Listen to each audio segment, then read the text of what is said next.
Boa noite. É muito bom poder estar aqui com todos vocês, com cada um aqui presente no Espaço Novo Tempo. Nós temos aqui a oportunidade de falar com vocês, encerrando hoje a nossa série sobre milagres. Vocês se lembram que do que nós falamos aqui, nós não explicamos detalhadamente o que são, como ocorrem os milagres, mas nós passamos aqui o ponto de vista de João a respeito dos sinais para despertar a fé das pessoas na pessoa dele.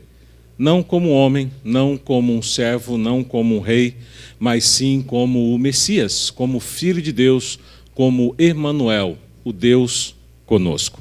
Quando nós olhamos para a Bíblia, nós podemos ver que os milagres sim são uma questão de fé. Nós vimos nos textos que nós lemos nas semanas anteriores, que de acordo com Efésios capítulo 3, verso 20, Jesus, ele tem um poder infinitamente maior para fazer mais do que nós precisamos ou pensamos. Mas isso depende única e exclusivamente do poder, como diz a Bíblia, que há em nós. E nós falamos que esse poder não é algo sobrenatural que surge em mim, não é algo que faz de mim um super-homem, uma super-mulher, mas nada mais, nada menos do que o poder da fé. O mesmo poder que fez com que Jacó segurasse, prendesse um poderoso anjo na terra, sem permitir que ele fosse ao céu, é o poder que Deus espera que nós desenvolvamos, através de uma decisão simples e básica, de crer, de aceitar e de se entregar totalmente a Jesus como nosso Deus, como nosso Senhor e, é claro, como também o nosso Salvador. Nós começamos falando do primeiro sinal, que foi a transformação da água em vinho. Depois nós falamos da cura de um oficial do rei Herodes, que foi uma cura à distância que Jesus realizou. O terceiro sinal descrito no livro de João foi a cura do paralítico que há 38 anos estava enfermo e ele buscava, uma das formas de cura era ali o milagre no tanque de Betesda. Depois daquele sinal, depois daquele milagre, o livro de João ele apresenta o quarto sinal, mas na verdade Jesus realizou outros 17 milagres. Mas nós pulamos do quarto para o milagre seguinte, que foi a multiplicação dos pães, mas antes que isso acontecesse, Jesus já havia realizado 17 outros milagres naquela região. Muitos deles em Cafarnaum, onde o oficial do rei residia. Jesus ele começou o seu ministério despertando a fé. Ele começou o seu ministério deixando claro que ele era alguém diferente, que ele era alguém especial, que ele era o Messias Todo-Poderoso, que ele era aquele que pode tocar, ele é aquele que pode transformar, ele é aquele que pode alcançar qualquer vida, qualquer coração, em qualquer lugar, em qualquer momento. Mas as pessoas precisavam desenvolver a fé na sua pessoa, na sua divindade. Quando Jesus, então, ele multiplica os pães para uma multidão de pessoas, ele realiza um outro sinal descrito no livro de João, que é algo que nós caracterizamos como sobrenatural. Eu não acredito que alguém aqui já tenha conseguido realizar o feito que ele realizou, que foi caminhar sobre as águas. Embora, talvez na nossa inocência, a gente até tente, né? E eu desafio aqui, que menino nunca tentou caminhar sobre as águas? Talvez alguém levante a mão e diga, eu não. Eu digo, mentira, porque tentou. Quem não tentou? Eu tentei. Olhando para a cara do André, eu digo, André, você tentou já. Né? Já tentou. Quem não tentou caminhar sobre as águas? Mas é algo impossível aos homens. Mas, queridos, aquilo que é impossível aos homens, Jesus ele deixou claro, passo a passo, que é possível para ele. Depois que ele caminha sobre as águas, ele realiza outros 7 milagres que não estão descritos no livro de João. E depois, então, ele aparece curando um cego de nascença. Ele cura aquele cego, e uma coisa que ele fala, que é muito interessante. As pessoas perguntam, mestre, quem pecou para que nascesse cego? Os seus pais? Ou foi ele próprio? Jesus disse: olha, nenhum e nem outro, isso aconteceu para que se manifestasse a glória de Deus. Jesus em nenhum momento ele atrelou os milagres para benefício próprio, mas sim para alicerçar a fé no reino e na pessoa de Cristo Jesus. Depois que Jesus então opera ali o sexto sinal descrito no livro de João, outros 4 milagres ele realiza no seu ministério, e ele então, no livro de João, ele fecha, ele coroa a obra-prima dos sinais com a ressurreição de Lázaro. Jesus, definitivamente, com aquele sinal, ele comprovaria que ele não só tinha poder sobre os elementos naturais, que ele não tinha só poder sobre os elementos sobrenaturais, mas que também ele declarava publicamente que ele era o único que tinha poder sobre a morte. Jesus, aquele galileu, aquele filho de carpinteiro, aquele homem de Nazaré, aquele que caminhou por ruas cheias de poeira, que vestiu roupas rotas, aquele que não tinha beleza nem formosura. Sim, queridos, aquele é o Deus Todo-Poderoso, Criador dos céus e da terra. Ele é Deus. E ele quis deixar claro.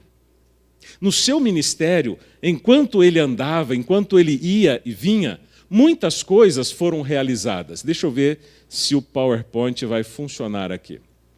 Veja, nós temos um texto na Bíblia, em João capítulo 20, verso 30 e 31, que diz o seguinte: Jesus, pois, operou também em presença de seus discípulos e também na presença de muitas pessoas, os espectadores que sempre acompanhavam o ministério de Cristo e os seus discípulos, ele operou muitos outros sinais que não estão escritos neste livro. Estes, porém, foram escritos para que creiais que Jesus é o Cristo, que Jesus é o Messias, que Jesus é Deus encarnado, o Filho de Deus. E quando João, na mentalidade judaica, diz que Jesus é o Filho de Deus, ele está atribuindo um título igualitário com a pessoa de Deus. Hoje, nós respondemos ao Pai como se fosse a um subordinado, não é? Olha, quem resolve isso é meu Pai. Olha, o seu Pai é que manda. Mas naquele tempo, alguém ser chamado, de filho de alguém, era uma conferência de titularidade, de igualdade. João estava dizendo, o Filho de Deus, ou seja, o próprio Deus. Os milagres que foram escritos, seus 30 e poucos milagres que ele realizou para que eu e você pudéssemos crer que Jesus, ele é o Cristo. Ele não realizou para que você se beneficiasse. Ele não realizou para que você tivesse uma vida melhor. Ele não realizou para que você pudesse se livrar da dor, do sofrimento, da pobreza. Ele não realizou para que você pudesse ter uma perna curada, para que você pudesse chutar melhor a bola, para que você pudesse enxergar melhor de uma possível cegueira. Única e exclusivamente ele realizou para que eu e você pudéssemos crer que ele é o Messias, que em breve voltará para nos buscar. Em todos os momentos, Jesus atrela a sua cura com o perdão dos pecados e ele anuncia que o seu reino não era deste mundo. Jesus queria anunciar para as pessoas que tudo aquilo que ele fazia, ele não fazia para este mundo, mas ele fazia para um mundo que viria. E aqui, João declara, isto tudo foi escrito para que vocês creiam que ele é Deus, para que, crendo, tenhais o quê? Vida em seu nome. Agora, pensa comigo, não seria uma redundância de João, não seria uma incoerência de João escrever para mortos? O que ele quer dizer? Para que vocês, crendo, tenham vida em seu nome. Se ele estava escrevendo para pessoas vivas, é claro que ele estava falando de uma outra vida, não da vida terrena, não de uma vida comum, mas da vida eterna. O ministério de Cristo foi pautado para a construção da fé para a vida eterna. Foi totalmente planejado para que o homem e a mulher pudessem crer e se preparar para o reino que viria. Os milagres, eles eram e são para despertar a fé, elevar a confiança em Deus, mas nem todos, nos dias de Jesus, vocês se lembram, não foram tocados ou agraciados pelos milagres de Cristo. Nós encontramos cerca de 32 milagres, mais ou menos, você pode conferir melhor, mais ou menos isso, que Jesus operou. Num universo de centenas e milhares de pessoas que ele entrou em contato. Será que havia somente 32 oportunidades para o milagre ser operado? Será que havia algumas poucas pessoas para serem curadas da lepra, da manquez, da surdez, da cegueira? Havia muito mais. Por que nem todos foram tocados? Por que nem todos foram transformados? Se todos fossem transformados, não haveria necessidade de um reino futuro. Não haveria necessidade de um Deus que viria. Não haveria necessidade de um mundo melhor. É claro e evidente que Jesus trabalhou para chamar a atenção do homem para o reino que viria. Os milagres, queridos, eles acontecem, mas acontecem baseado em quê? De que maneira? Vamos pensar aqui conforme a palavra de Deus. Jesus, através ali de João, nós entendemos o seguinte, 1 João 5, 13 e 14, ele diz assim, estas coisas vos escrevi a vós, os que credes no nome do Filho de Deus. João não escreveu para qualquer público, ele escreveu para um público específico, como você, por exemplo, que está sentado numa comunidade cristã, é porque crê que Jesus é Deus. Ele escreveu para você. E ele diz assim, para que saibais que tendes a vida eterna, e para que creiais no nome do Filho de Deus. E esta é a confiança que temos nele, que se pedirmos alguma coisa, segundo a sua vontade, ele nos ouve. A concretização do milagre, ela depende de dois fatores. O primeiro fator, preponderante e importante, é a vontade de Deus. Por que Jesus não curou todos? Por que Jesus não transformou todos ali na Galiléia e na Palestina? Por que Jesus não abençoou todos que estavam ao seu redor? Primeiro, nós temos que entender que os milagres, eles acontecem de acordo com a vontade de Deus. Ele tem a onisciência. Hoje nós podemos ficar tranquilos, se bem que nem tanto, que quando precisamos de um milagre, que quando precisamos de uma bênção e não recebemos, muitas vezes não entendemos por que não recebemos. E a tendência natural do ser humano é questionar a Deus. Por que, Senhor? É uma boa pergunta e é uma pergunta justa. Mas Jesus gostaria que essa pergunta fosse feita quando você o encontrasse na sua vinda. Então, para todos aqueles que têm essa pergunta guardada no coração, por que eu ainda não recebi? Por que não aconteceu comigo? Ele tem a resposta, baseado na onisciência, baseado na sua vontade, baseado no seu entendimento do porquê de tudo isso. A mim e a você compete estarmos no céu para poder perguntar e obter a resposta. Foi assim que Jesus trabalhou. É como se ele dissesse, filho, quer saber? Esteja no céu. Você quer entender? Esteja no céu. Você quer respostas? Esteja no céu. Que ali ele terá a eternidade para responder para você. Essa foi a ênfase do seu ministério. O segundo ponto para a realização e a concretização do milagre é aquilo que nós lemos nos outros 3 domingos, que consta em Efésios 3:20. Deus, ele pode fazer muito mais do que você pensa e do que você deseja. Mas depende daquele poder que há em nós. É a fé. É a fé que existe dentro de um coração. É por isso que os milagres, eles dependem. Primeiro, é a vontade de Deus. Segundo, existe fé suficiente no meu coração para que este milagre aconteça? Tanto para milagres quanto para a resposta às orações. E é interessante, queridos, que às vezes nós fazemos uma certa confusão a respeito de milagres e respostas a orações. Existe uma diferença. Para estes dois princípios, o princípio é o mesmo. Primeiro, vontade de Deus, segundo, a fé que há em nós. O que são os milagres? Milagres é a atuação de Deus naquilo que é impossível humanamente, naturalmente, fisicamente. Por exemplo, caminhar sobre as águas. Não existe ainda um homem, ser humano, que tenha conseguido isso. Jesus contrariou as leis da natureza, da física, e caminhou sobre as águas. Isto é um milagre.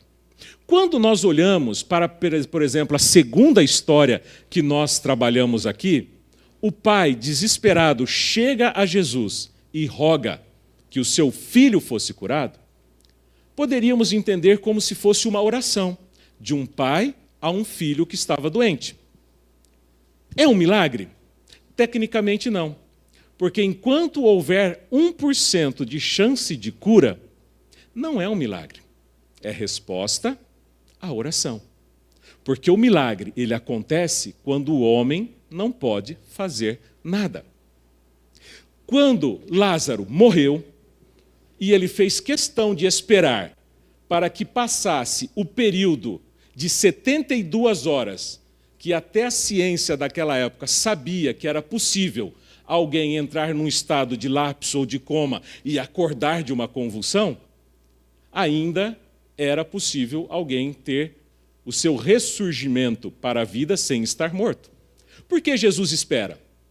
Ele espera para provar que Lázaro não estava doente, nem teve um colapso e nem estava com um súbito qualquer que o levou a perder os seus sentidos momentaneamente.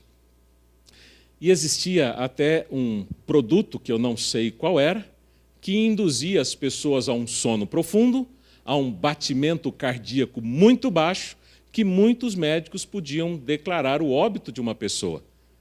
E passando o efeito da droga, a pessoa ressurgia, mas ela não estava morta. Para que ninguém questionasse o milagre, Jesus espera. E 4 dias Lázaro estava ali morto, e aqueles que passavam perto da rocha puderam sentir o cheiro. E uma das suas irmãs disse: Senhor, ele já cheira mal, já não está agradável aí. Então Jesus chama Lázaro para fora. Não havia mais o que a ciência pudesse fazer, não havia mais que os recursos da medicina pudessem fazer, não havia nada na tecnologia conhecida que pudesse ser feito. Então aquilo era um milagre. Se Marta orasse e pedisse antes que Lázaro morresse e Lázaro fosse curado, seria o quê? Resposta à oração. Tanto a resposta à oração quanto o milagre depende desses 2 fatores. É da vontade de Deus? Porque você sabe, nós estudamos essa semana na lição. Por que Paulo sofreu? Às vezes nós não entendemos o porquê, mas um dos textos que nós lemos durante essa semana foi que todas as coisas, queridos, todas as coisas. E quando nós lemos na Bíblia que todas as coisas, nós temos que entender que todas as coisas são todas as coisas. A morte de um filho, todas as coisas. A doença de um pai, todas as coisas. A separação de um casal, todas as coisas. Um bêbado que atropela uma criancinha inocente, todas as coisas. Todas as coisas cooperam para o bem daqueles que amam a Deus. Mas por que, Senhor? Esta é uma pergunta justa, é uma boa pergunta que Jesus desafia você. Ótimo. Quer a resposta? Esteja no céu, porque eu vou responder para você. Assim Jesus trabalhou. Assim Jesus pautou o seu ministério, para que você pudesse ter a fé nele e aí então você ter todas as respostas quando o reino de Deus ser instituído nesta terra. Mesmo que o milagre não aconteça, ou a oração não seja atendida, o propósito de Deus para a humanidade é salvar. Ele não muda o propósito continua o mesmo. Nós podemos entender melhor nesse texto aqui. Porque Deus, queridos, Ele amou o mundo de tal maneira. Foi uma maneira surpreendente, grande, foi uma maneira tremenda, a ponto de dar o seu Filho unigênito, o Filho da essência idêntica do Pai, para que todo aquele que nele crê. Você percebe que em todo momento despertar a fé na crença em Jesus era o que Jesus buscava? Jesus não buscava curar por curar. Jesus não buscava curar para aliviar o sofrimento. Estava embutido, mas não era o propósito primário. Tudo o que ele buscava era fazer você e eu crer em Jesus. É você acreditar em Jesus. É você ter a fé despertada na pessoa de Jesus, para que todo aquele que nele crê não pereça, mas tenha a vida eterna.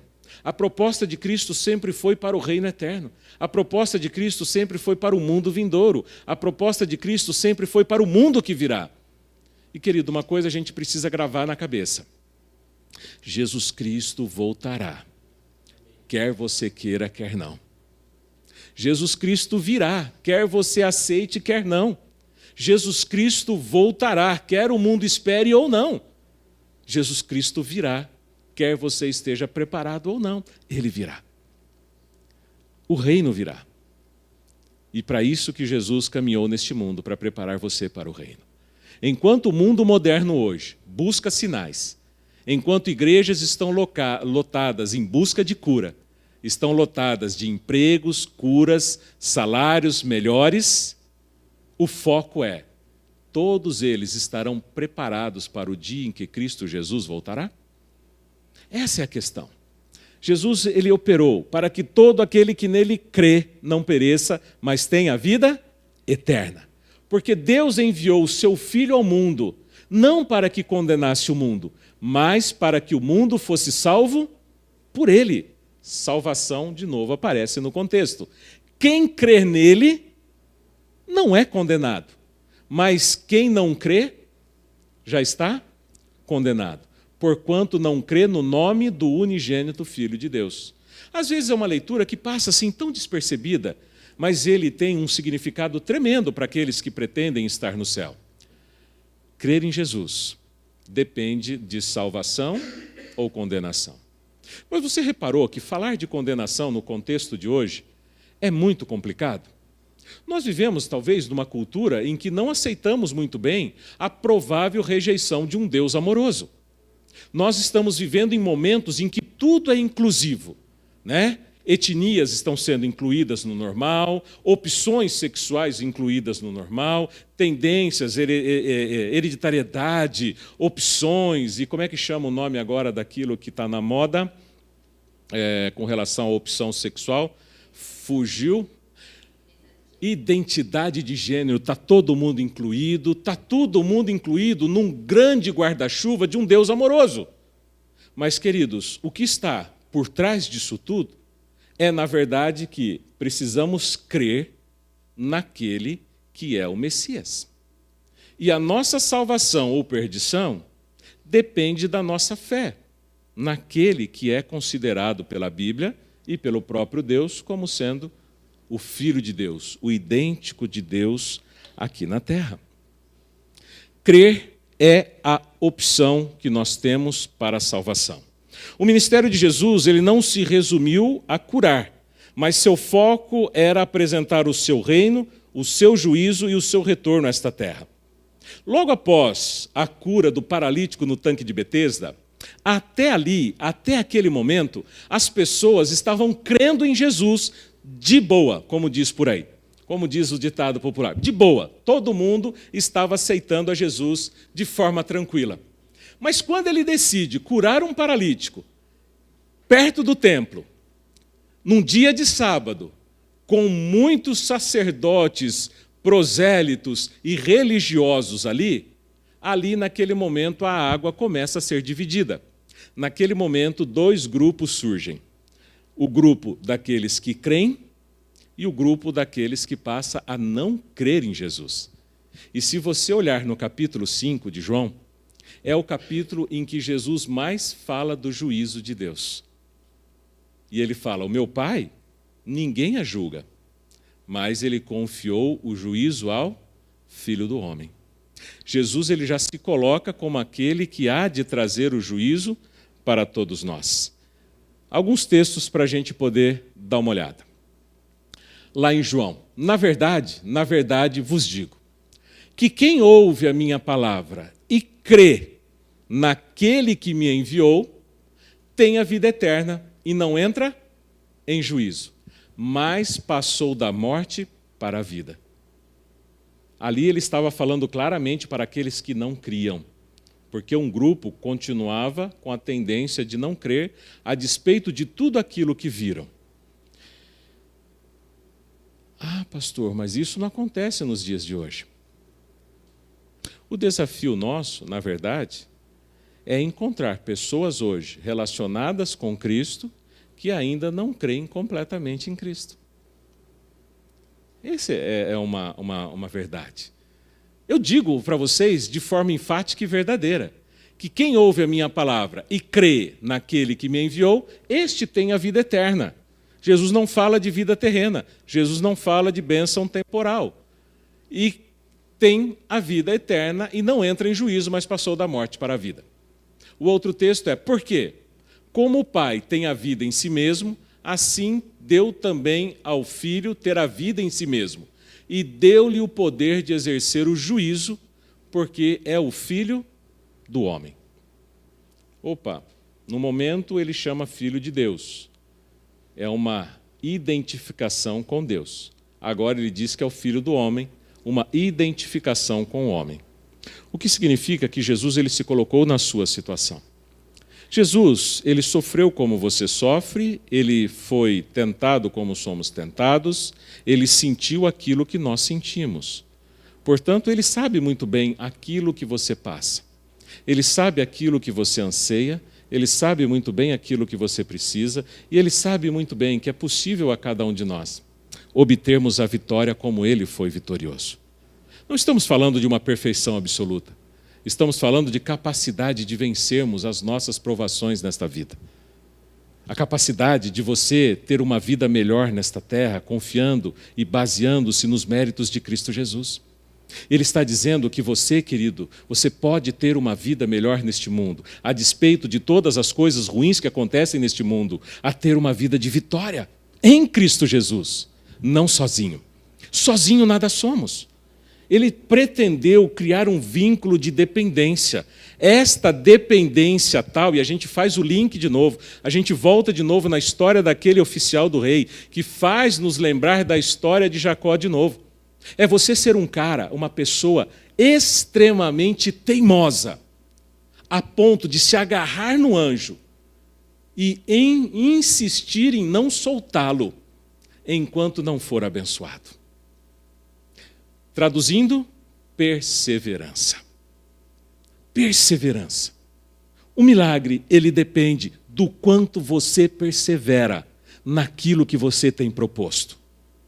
A primeira vontade do anjo que estava sendo agarrado por Jacó, pensa comigo, qual que era? Qual era a primeira vontade do anjo? O que o anjo, na verdade, queria fazer? Voltar para o céu. Jacó agarra o anjo e mantém na terra. O anjo tenta se soltar de Jacó para voltar para o céu. A vontade do anjo era voltar para o céu. A vontade de Jacó era receber a bênção. Jacó desenvolve uma fé tão grande, uma teimosia tão grande, uma insistência tão grande, uma petulância tão grande, uma fé tão grande, que ele segura aquele anjo e diz assim, meu filho, você não vai. Enquanto você não me abençoar, eu não te deixarei ir. E o anjo abençoa. Queridos, está em nosso poder ser insistente, petulante, né? Atrevido, não arrogante, mas atrevido, insistente.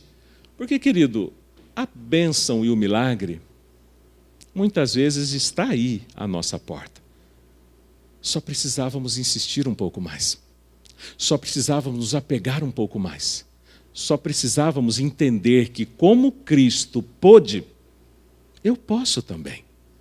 Como Cristo venceu, eu também posso vencer. Porque nesse contexto, ele exerceu a sua humanidade.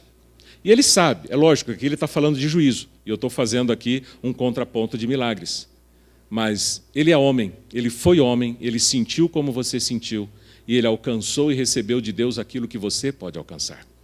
Quando nós olhamos para o Getsêmani, aquele homem agoniado, aquele homem que um pavor, que gotas de sangue saíam do seu rosto, e apegado a uma fé tremenda em Deus para buscar o conforto, ele não foi confortado. Mas a história é clara em dizer que ele poderia ter sido confortado, assim como você pode ser confortado também. A essência é a mesma. A fé é a mesma. A característica é a mesma. O jeito é o mesmo. A disposição de Deus é a mesma. E então Jesus ele se coloca como aquele capaz de exercer o juízo. E o juízo depende da fé em Cristo ou não. E a fé atribui a bênção, a fé atribui maldição. A falta de fé, a maldição. E o apelo final, praticamente, do livro de João, que o próprio Jesus diz, palavras dele é: examinai, pois, as Escrituras, porque vocês julgam ter nelas o quê? A vida eterna. O foco de Jesus continua sendo vida eterna. Você percebe que no ministério dele, nenhum momento são bênçãos temporais? A única parte que Jesus fala, na verdade são duas partes, mas uma está no livro de João, só uma. Ele diz: olha, eu vim para que vocês tenham vida e vida em abundância. Esta é uma dupla referência, a qual Jesus está dizendo: querido, você pode viver melhor nesta terra do que está vivendo. Você pode ter mais bênçãos do que está tendo. Você pode ser mais feliz do que está sendo. Porque eu vim para que vocês tenham vida. Mas não é qualquer vida, mas é uma vida em abundância. Mas ele também se referia não a uma vida deste mundo, mas uma vida plena e completa no reino que em breve virá. E ele diz assim: examinem as Escrituras, creiam na palavra de Deus, busquem conhecer a Cristo através da Bíblia, porque você não tem mais acesso pessoal a Cristo. Qual é a única maneira do ser humano se encontrar com Jesus hoje? Qual é o meio a qual ele deixou para que o ser humano ouça a voz de Deus? Como você pode contemplar o que Jesus andou, falou, o que ele viveu? Através das Escrituras. E o próprio Jesus desafia você: querido, apegue-se à Bíblia, examine a Bíblia, faça da Bíblia o teu companheiro, porque ali você vai conhecer Jesus, você vai aprender a amar a Jesus, você vai andar como Jesus andou, você vai sentir o que Jesus sentiu, você vai respirar como Jesus respirou e até, dependendo do seu relacionamento com Ele, você vai sentir o cheiro de Jesus, vai ouvir a voz de Jesus, vai poder sentir o toque de Jesus e você então vai poder desfrutar da presença de Jesus na sua vida. Você começa a viver o reino do céu aqui, você não precisa esperar Ele voltar. Mas pastor, o reino do céu aqui, num mundo de pecado? Sim. O reino do céu num mundo recheado de ódio, de intolerância, de dor, de morte e desespero? Sim. Porque você vai estar presente com Cristo Jesus.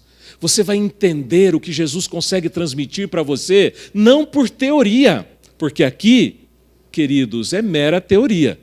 É um pastor falando de um livro escrito. Mas o que eu falo e o que está escrito não precisa ser uma mera teoria na sua vida. Isso pode virar uma realidade. Jesus ele te convida para você ter uma experiência real com Deus. Não é assim o ditado que uma das comunidades famosas do Brasil diz? Uma experiência real com Deus? É isso que Deus quer. Que você viva uma experiência com Ele para viver uma vida em abundância. Para você viver uma vida plena. Hoje, como eu consigo isso? Escritura. Examine, use, leia, medite, usufrua da palavra de Deus, porque ali você vai encontrar a vida eterna, e é esta Escritura que dá testemunho de Jesus. Mas o testemunho de Jesus sempre foi esse, querido: preparar você e a mim para o reino de Deus. Tais palavras de Jesus assinalavam aquela divisão de águas e uma fé que passava agora do ser humano ser dividida entre crença e descrença. A fé e a dúvida sempre caminharam juntas, na minha vida, na sua vida, na humanidade de uma forma geral. É um crer duvidando, é um duvidando querendo crer. E assim a humanidade vai caminhando. Você se identifica com isso? Será que você aqui hoje se identificaria com a frase é um crer duvidando e um duvidando muitas vezes querendo crer? Será que isso não se torna parecido com muitos momentos que nós vivemos no nosso cotidiano? Algumas situações que nos levam a crer e duvidar ao mesmo tempo. E quando duvidamos, desejamos crer para viver melhor. E isso gera uma angústia no coração do homem. Isso gera algo que talvez fique intrínseco na nossa vida.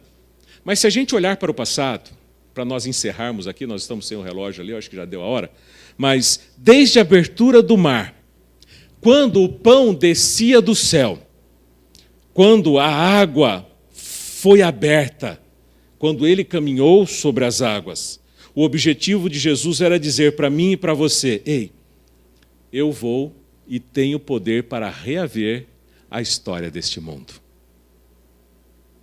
Jesus não mudou o mundo enquanto ele esteve aqui.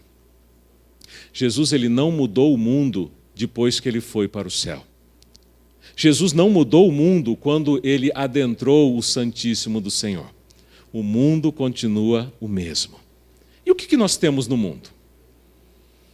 Nós temos no mundo dor, nós temos morte, nós temos sofrimento, nós temos pesar, nós temos tristeza, nós temos doenças, nós temos separações, nós temos violência, nós temos tudo quanto é triste. Isto é natural. Isto é o natural do mundo. Jesus veio para dizer: eu posso reaver o controle deste mundo. Mas você só vai poder viver esta realidade se você crer. Se você acreditar. Se você comprar a ideia de que este mundo pode ser diferente, que este mundo não precisa ser assim. Jesus ele provou que ele tem poder sobre os elementos naturais, e os elementos naturais estão corrompidos com tudo aquilo que há de ruim neste mundo. Mas ele vai, queridos, dar um reset nessa história da humanidade. Ele vai proporcionar, quem sabe, um novo start na história do mundo. A grande questão é, eu e você estaremos ali para poder desfrutar deste novo começo? Quando ele der um reset geral neste mundo, ele reconfigurar tudo, ele iniciar de novo, eu e você faremos parte desta nova programação? Ele provou para você e para mim, na história do passado, que ele pode. Ressuscitar Lázaro não era simplesmente para ressuscitar Lázaro. Era para manifestar a glória de Deus. Quando ele curou o homem no tanque de Betesda, quando ele devolveu a vista ao cego de nascença, quando ele transformou a água em vinho, quando o coxo começou a pular, quando o mudo começou a falar, quando o surdo começou a ouvir, quando a pequena Tabita se levantou, quando todos os milagres aconteceram para dizer para você: queridos, eu vou mudar a história deste mundo. E necessariamente você não precisa ser agraciado. Necessariamente você não precisa ser abençoado. Necessariamente você não precisa ser curado. Basta que você creia que haverá um momento que um novo céu e uma nova terra fará parte da sua vida. Haverá um momento em que talvez mesmo em dores, mesmo em sofrimento, mesmo vivendo uma vida limitada nesta terra, haverá um momento em que você terá um futuro brilhante com Cristo Jesus. Se você não ver milagres, você não vai crer? É assim que é a sua vida? Jesus pergunta para aquele homem. E a pergunta para aquele oficial ecoa até os dias de hoje. Em uma humanidade que quer ver sinais para crer. Uma humanidade que quer ser abençoado para aceitar. Uma humanidade que só precisa sentir que Jesus o transformou, o curou, o restabeleceu para poder crer. Jesus diz: não, filho, não é assim. Eu já provei para você que eu posso. Eu já provei para você que eu posso começar tudo de novo. Eu já provei para você que você pode levantar dos mortos um dia e ter uma vida nova.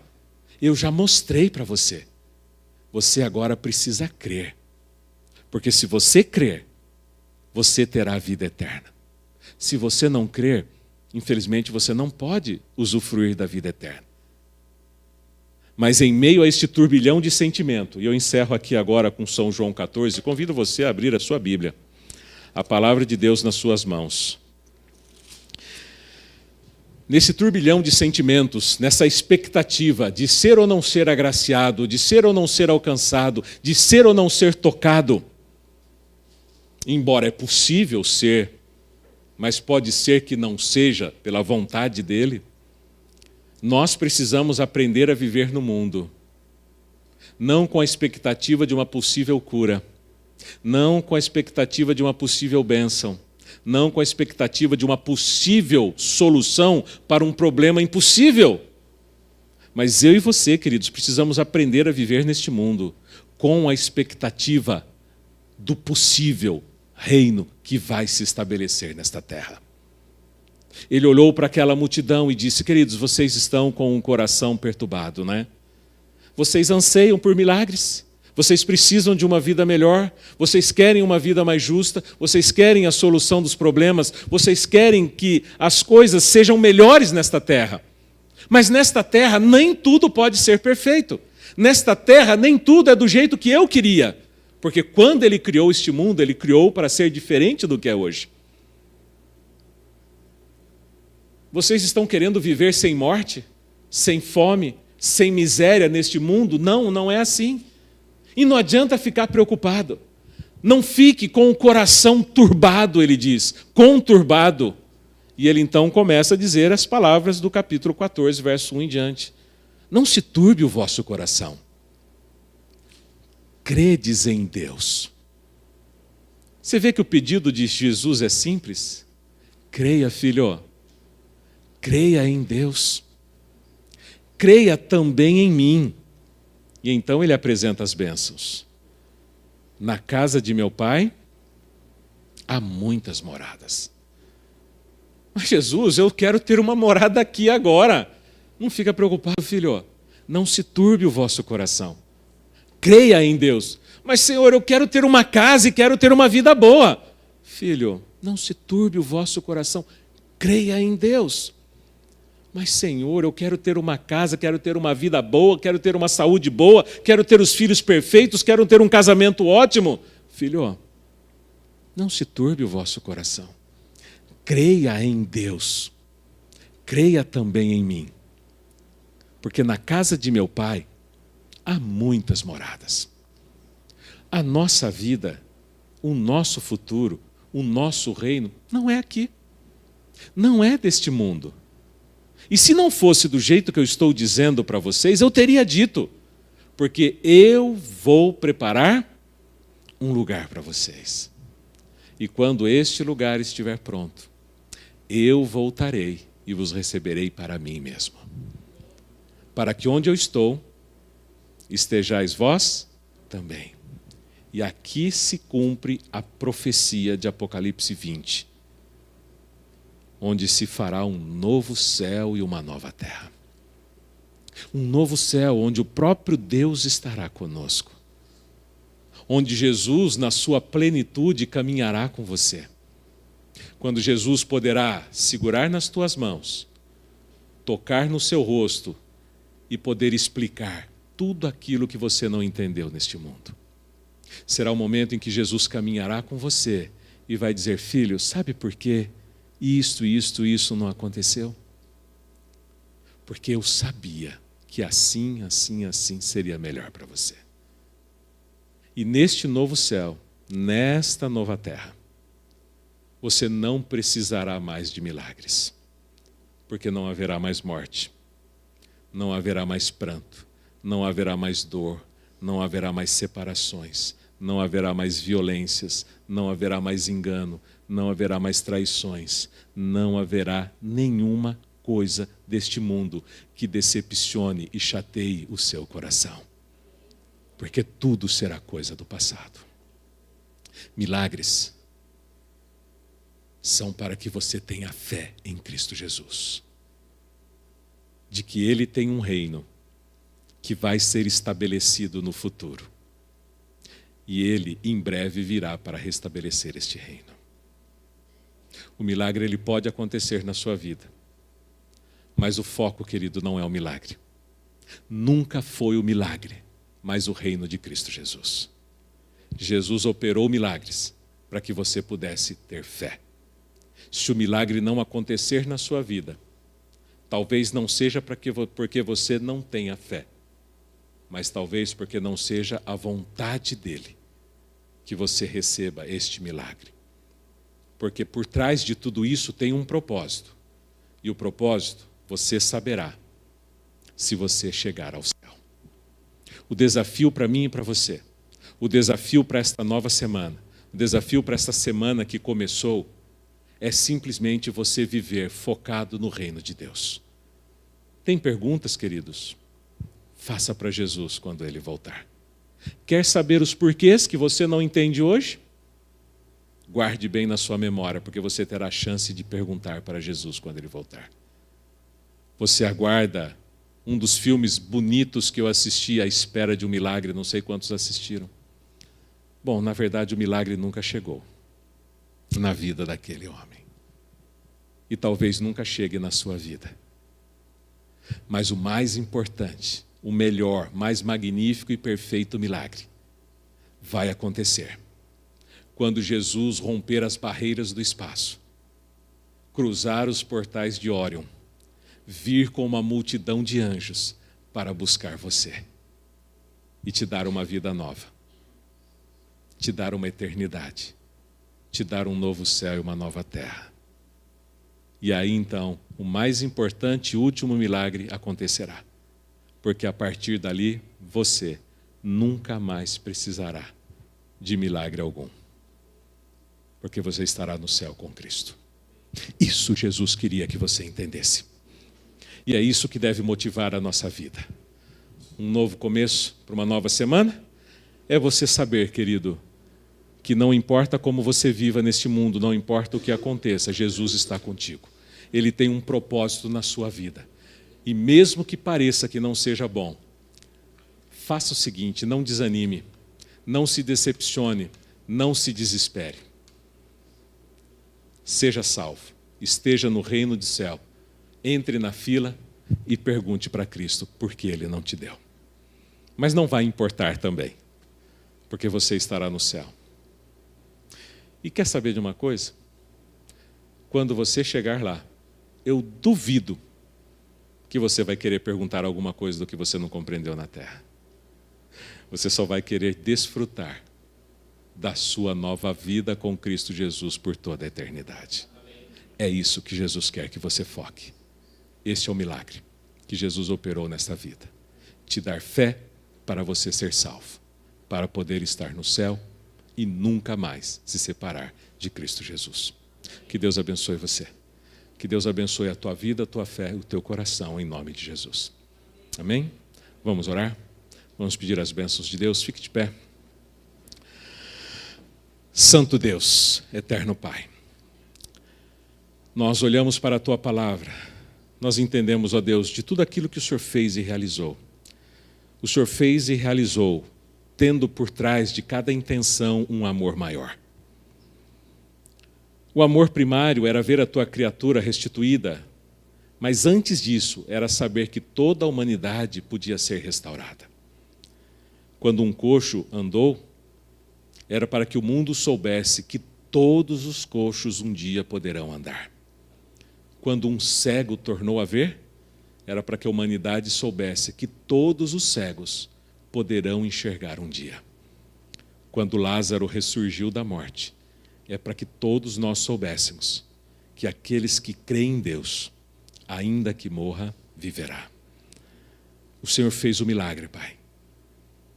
Um Deus que se fez homem, que deu a vida por nós e que em breve voltará. Que este milagre seja motivação para a nossa vida, para o nosso dia a dia. Olharmos para o teu reino que em breve será formado nesta terra. Um reino que fará com que tudo aquilo que hoje nos faz sofrer e entristecer seja coisa do passado. E assim, Deus, fortaleça o coração dos teus filhos. Que ao longo desta semana, todos eles, eu e cada um deles, possamos viver com esta promessa, com um conforto no coração, de que não importa, Pai, o que aconteça a cada um de nós neste mundo. Um dia, toda dor e sofrimento terá fim. Toda preocupação será deixada para trás. Tudo aquilo que ansiamos, nós receberemos, porque estaremos com Cristo Jesus nas nuvens do céu. Abençoe cada um dos teus filhos ao longo desta semana. leve-os para casa em segurança, proteja-os e os abençoe e fortaleça a fé de cada um de nós, para que juntos alcancemos a graça, o milagre da salvação em Cristo Jesus. Que Deus nos abençoe, em nome de Jesus. Amém.